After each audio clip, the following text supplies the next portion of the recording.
Hola, bienvenidos a Citología, Ciencia y Arte. Yo soy Elizabeth García y en esta oportunidad los quiero sumergir en el fascinante y apasionante mundo de la citología diagnóstica. Les quiero hablar un poco de la historia de la citología diagnóstica. Debemos comenzar definiendo qué es la citología, y si nos vamos a la definición estricta de la palabra, pues diríamos que es el estudio de la célula. Y si bien esta es una definición, por supuesto que bastante válida, la célula la podemos estudiar desde muchos aspectos, desde muchos enfoques, desde muchos puntos de vista. Podemos estudiarla desde el punto de vista bioquímico, desde el punto de vista genético, desde el punto de vista citomorfológico. Y la citología, pues, como herramienta diagnóstica o la citología diagnóstica, lo que hace es el estudio citomorfológico de estas células. Es decir, estudia esa morfología celular y los cambios desde el punto de vista morfológico que pueden sufrir las células ante la presencia de distintas patologías, desde procesos infecciosos, desde procesos tóxicos, la presencia de microorganismos, de infecciones, procesos tumorales benignos, incluso procesos tumorales malignos como el cáncer. Y eso es básicamente lo que hace la citología. Muchos lo definirían como el arte y la ciencia de interpretar morfológicamente a las células. Algunos dirían del cuerpo humano, pero la realidad es que también se hacen estudios citológicos de animales, es decir, desde el área veterinaria. Así que vamos a hablar de las células en general de cualquier organismo vivo. Cuando uno dice, bueno, ¿desde cuándo pudo surgir la citología? Pues se tiene que remontar a la invención del microscopio, y ya desde ahí pues existen controversias, porque algunos dicen que el microscopio, aquel primer microscopio, lo inventó Zacharias Hansen en 1590, él era un holandés, y otros, los italianos, defienden que lo inventó Galileo Galilei en 1609. Lo cierto es que este primer microscopio luego fue mejorado por Leeuwenhoek en 1668, que con este microscopio mejorado se vino el descubrimiento de los microorganismos. Y una vez que se pudieron observar los microorganismos y se pudo determinar que los organismos vivos estamos constituidos por células, ahí podríamos decir que iniciaron esos primeros estudios citológicos, pero más que todo para describir tejidos o para describir, bueno, estas son las células que constituyen a este organismo vivo.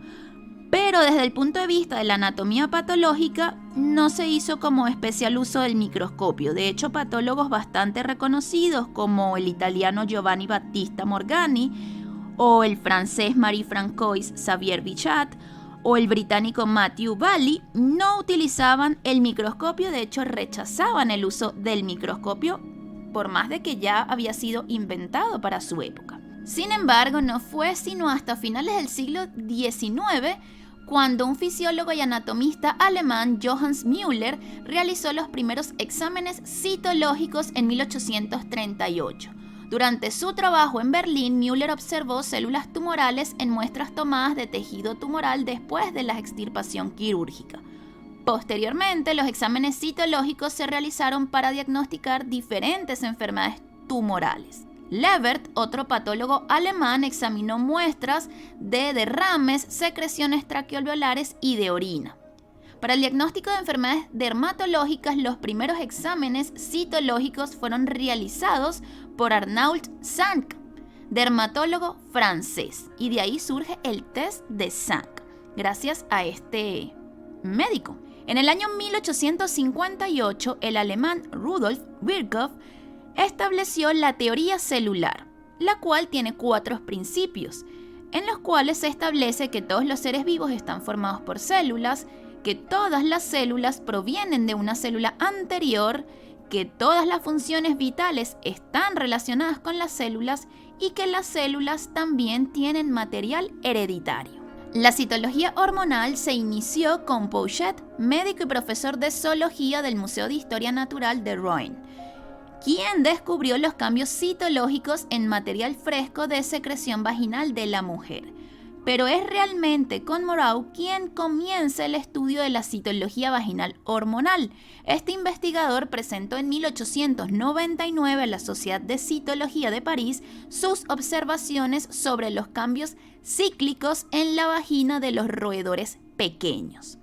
En 1919, George Papanicolaou y Stockard estudiaron los aspectos citomorfológicos del ciclo vaginal de los cobayos utilizando la técnica del frotis para predecir el momento de ovulación de los cobayos y obtener óvulos en estado premitótico. Estos estudios se extendieron posteriormente a primates que tienen un ciclo ovárico comparable al ciclo ovárico humano. En 1923 iniciaron un proyecto para el estudio del frotis vaginal de la mujer. Como resultado de estas investigaciones, Papanicolaou y colaboradores establecieron de manera definitiva la existencia de ciclos vaginales comparables al ciclo endometrial y que la exfoliación vaginal es un reflejo de los cambios histológicos del epitelio vaginal. Los resultados de estas investigaciones fueron publicados en 1933. Con anterioridad, en 1920, había sido publicado un libro sobre el aspecto celular de la vagina durante el embarazo. Posteriormente aparecieron numerosas publicaciones sobre citología hormonal, fruto de su trabajo y el de sus colaboradores. El uso de la técnica del extendido vaginal tuvo derivaciones trascendentales para la endocrinología ginecológica. Gracias a esta técnica, por ejemplo, fue posible el aislamiento de la hormona estrogénica por Allen y Dossey y la hormona del cuerpo lúteo. En el diagnóstico citológico del cáncer, una de las contribuciones básicas más importantes fue el reconocimiento del origen epitelial de los carcinomas de piel gracias a Tedros en 1865 y los de mama y útero por Walder en 1867. Estos aportes permitieron el desarrollo de la citología diagnóstica clínica y la identificación de las lesiones precancerosas. Uno de los primeros en utilizar la citología para el diagnóstico de las lesiones cancerosas fue Weil, quien en 1880 reconoció células malignas en un tumor faríngeo. Siguieron luego numerosas publicaciones sobre diagnósticos citológicos sin que el método fuese aceptado a nivel clínico.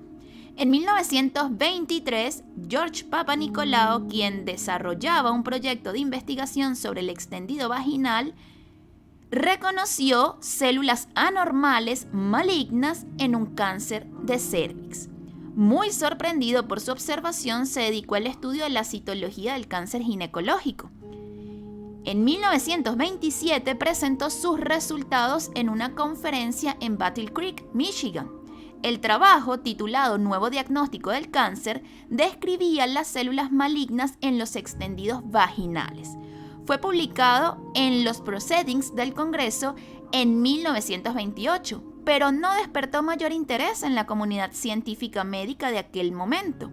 Paralelamente, en 1927, el patólogo rumano Aurel Babes presentaba a la Sociedad Ginecológica de Bucarest sus observaciones sobre las características de las células tumorales obtenidas por raspado cervical con una asa bacteriológica. Su trabajo fue publicado en 1928 con el título Diagnóstico del cáncer de cuello uterino en frotis. Como en el caso de Papanicolaou, la idea no tuvo mayor trascendencia. El único en utilizar ese método fue un ginecólogo de Verona, Italia, de nombre Odorico Viana. Papanicolaou pudo desarrollar su proyecto de detección temprana del cáncer mediante la citología cuando recibió pleno apoyo de Joseph Hansey, quien asumió la jefatura del Departamento de Anatomía de la Universidad de Cornell. Papanicolaou se asoció con Herb Traut, un patólogo experto en patología ginecológica. En 1943 publicaron la clásica monografía El diagnóstico del cáncer uterino con extendido vaginal en la Revista Americana de Obstetricia y Ginecología. Lo novedoso del método citológico de Papanicolaou fue la fijación y coloración óptimos que facilitaban la lectura de los extendidos con la incorporación de los colorantes Orange 6 y EA36. La coloración fue ideada en 1942 y posteriormente modificada por el mismo Papanicolaou en 1954 y en 1960. Para el año 1954, Papa Nicolau publicó su Atlas de Citología Exfoliativa. En el año 1947, la Universidad de Cornell realizó el primer curso de capacitación en citología exfoliativa y el laboratorio de Papa Nicolau llegó a ser un centro de referencia para dichos estudios. El método de la citología tuvo inicialmente mucha resistencia para su uso clínico. En los mismos Estados Unidos existían muchos detractores, sobre todo los patólogos, pero también existieron muchos defensores, como Robin, Meigs, Stewart y Koss. Ewing, considerado el padre de la patología del cáncer en los Estados Unidos, inicialmente fue bastante escéptico, ya que él decía que el cuello del útero era lo suficientemente accesible para una biopsia, de modo que la citología era un examen superfluo. A Edwin, quien fue director del Memorial Hospital de New York, se le diagnosticó cáncer de vejiga, diagnóstico que sus colegas trataron de ocultar, pero él comenzó a examinar a intervalos su propio sedimento urinario y cuando identificó células malignas anunció a sus colegas que ya conocía el tipo de cáncer que padecía. Irónico, ¿no? Mientras tanto, al otro lado del mundo, en Europa, inicialmente se prestó muy poca atención a la citología. Robert Meyer, en Alemania, decía: es más útil enseñar la histología del cáncer a los patólogos. Un profesor francés, de Brooks, decía sarcásticamente: dejad la citología a los químicos. En Nápoles se hablaba del cuento americano. La creación de la Academia Internacional de Citología impulsó la citología en Europa y en su segundo congreso internacional el mismo profesor de Brooks decía: la citología ha hecho su entrada triunfal en el Royal Palace de Versalles. La citología se fue perfeccionando y en 1957 James Regan, discípulo de Papa Nicolau, hizo estudios de análisis celular y planimetría que permitieron establecer criterios de mayor rigurosidad científica para el diagnóstico citológico. En 1947, Ernest Ayre introdujo la espátula que lleva su nombre para obtener por raspado células del orificio cervical externo en lugar de la aspiración del fondo de saco posterior. Este instrumento permitió mejores resultados y también ayudó a bajar la excesiva tasa de falsos negativos por toma inadecuada de muestra. Un tema bastante conflictivo para citopatólogos y citotecnólogos ha sido la terminología en relación a los diagnósticos citológicos cervicales. En 1954, Papa Nicolau describió el sistema de 5 clases. Regan propuso el uso de términos histológicos como displasia, carcinoma in situ y carcinoma invasivo. En 1966, Ralph Richard propuso la clasificación de neoplasia intraepitelial cervical en 3 grados.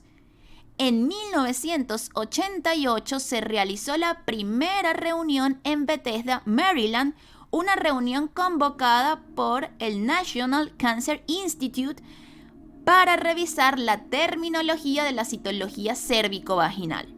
Después de un arduo debate, los participantes acordaron ya no usar el sistema de clases de Papa Nicolau y recomendaron adoptar la terminología establecida en dicha reunión, que hoy en día se conoce como sistema Bethesda, la cual ha sufrido múltiples actualizaciones hasta el día de hoy. Pero como sabemos que la citología no solo se encarga de la citología cérvico-vaginal, pues también recibimos otro tipo de muestras citológicas en el laboratorio, les quiero hablar un poco de la historia de la citología por aspiración con aguja. Esta técnica fue ensayada por primera vez por Cronin en 1884 para diagnosticar un cáncer pulmonar. Existía un cierto temor de diseminar el cáncer mediante la biopsia, lo cual motivó a la introducción de la citología por aspiración de los tumores. En 1920, Hayes Martin y Edward Ellis, tecnólogo de Ewing, del Memorial Sloan Kettering Hospital de Nueva York, comenzaron a usar agujas gruesas de calibre 16 y 18 con una jeringa de 20 ml para obtener aspirado de tumores palpables como los tumores de mama y de ganglios linfáticos. Con el material aspirado se preparaban extendidos gruesos que eran coloreados con hematoxilina eosina y los fragmentos tisulares residuales, llamados coágulos, eran procesados como biopsias. En 1947, Ochsner y DeBakey objetaron el procedimiento porque en algunos de sus pacientes se había producido implantes de tumor en sitios de la punción. La técnica de la citología por aspiración fue modificada en Europa con el uso de agujas finas de calibre 22 por investigadores daneses y suecos, particularmente Söderström, Franzen y Sahisek. Desde entonces, la técnica de la citología por aspiración con aguja fina es ampliamente aceptada. Hoy en día se reciben una gran cantidad de muestras citológicas para su análisis en el laboratorio de anatomía patológica. Ciertamente una de las primeras fueron las citologías cervicovaginales, pero no son las únicas muestras que nos llegan al laboratorio. Como pudimos ver, se pueden recibir muestras de punción y conocimos un poco la historia, pero hoy en día también se reciben muestras de líquidos corporales, como los líquidos serosos, como muestras de líquido cefalorraquídeo, incluso muestras de orina son analizadas desde el punto de vista citológico. Cualquier órgano que se le pueda hacer un raspado o que se pueda hacer una punción, se le puede realizar un estudio citológico y esto se analiza al microscopio para ver las anormalidades o los cambios morfológicos de esas células y poder hacer un diagnóstico preliminar y conocer qué está sucediendo en el tejido. Así que la historia de esta fascinante herramienta diagnóstica y de esta nueva ciencia que surgió gracias al descubrimiento del microscopio en un primer momento, al descubrir las células y todo este mundo oculto a nuestros ojos, permitiendo incluso el desarrollo de nuevas profesiones en el área de la medicina como es la citotecnología. Los citotecnólogos, junto con los citopatólogos, somos los encargados de evaluar este tipo de muestras y emitir un diagnóstico citológico.